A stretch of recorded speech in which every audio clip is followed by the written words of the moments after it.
যেহেতু আমাদের নেতা জনাবউদ্দিন ফারুক সাহেব বলেছে উনি এটার বিরুদ্ধে আছে, তাই আপনি যদি সেটা আমার দলেরও কেউ যদি এই ইয়াবা ব্যবসা করে, মদের ব্যবসা করে এবং কিশোর গ্যাংয়ে নেতৃত্ব দেয়, আপনারা তাদেরকে নির্ভয়ে গ্রেফতার করুন।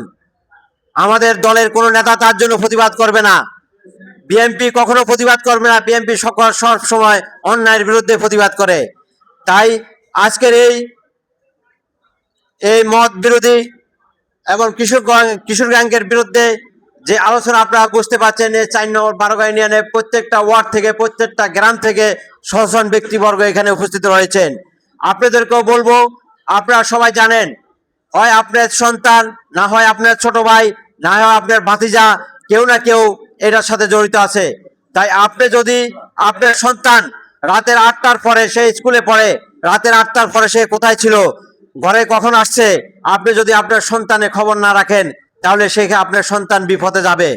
তাই আপনারা গাইডিয়ান যারা রয়েছেন, আপনারা প্রত্যেকে যারা স্কুল কলেজে লেখাপড়া করে, আপনাদের ছেলে সন্তানরা, তাদের খোঁজ খবর রাখবেন, কার সাথে তারা চলাফেরা করে, কোথায় যাচ্ছে, তার বন্ধুকে, তার ক্লাসমেটকে, এই খোঁজখবরগুলো আপনারা অবশ্যই রাখতে হবে।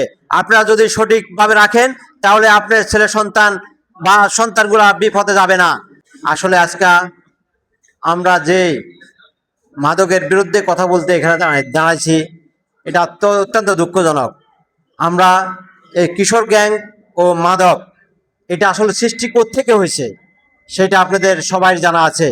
বিগত 17 বছর এই স্বৈরাচার আওয়ামী লীগ ক্ষমতা থাকাকালীন অন্যায় অত্যাচারের সাথে বিভিন্ন গ্রামে, বিভিন্ন বাড়িতে এই কিশোর গ্যাং সৃষ্টি করেছে। তারা এই কিশোর গ্যাং সৃষ্টি করে যাওয়ার পরে এখন এই কিশোর গ্যাংয়ের আসলে মূল সিঁড়িটা এখনো রয়ে গেছে। তো আজকে আমাদের এখানে এই 4 নম্বর বারোগাঁ ইউনিয়ন আমরা ঐক্যবদ্ধ হয়েছি কিশোর গ্যাংয়ের বিরুদ্ধে এবং মদের বিরুদ্ধে। এবং যারা ইয়াবা ব্যবসা করে এবং মদের ব্যবসা করে, তাদেরকে প্রথমে চিহ্নিত করতে হবে।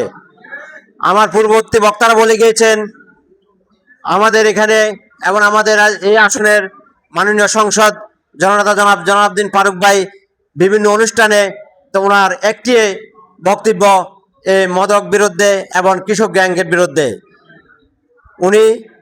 উনি বিভিন্ন অনুষ্ঠানে প্রশাসনকে দৃষ্টি আকর্ষণ করে বলছেন, আপনারা জানেন কোথায় মদের আড্ডা হচ্ছে, কোথায় ইয়াবা খাওয়া হচ্ছে, কে ইয়াবা বিক্রি করছে এবং কোত্থেকে ইয়াবা আসে, সেটাও উনি উল্লেখ করেছে। তাই আজকে আমার সোনামণি থানা প্রশাসন ওসি মহোদয় এখানে উপস্থিত রয়েছেন, আমি ওনার দৃষ্টি আকর্ষণ করে বলবো, আপনি এবং প্রশাসন আপনারা জানেন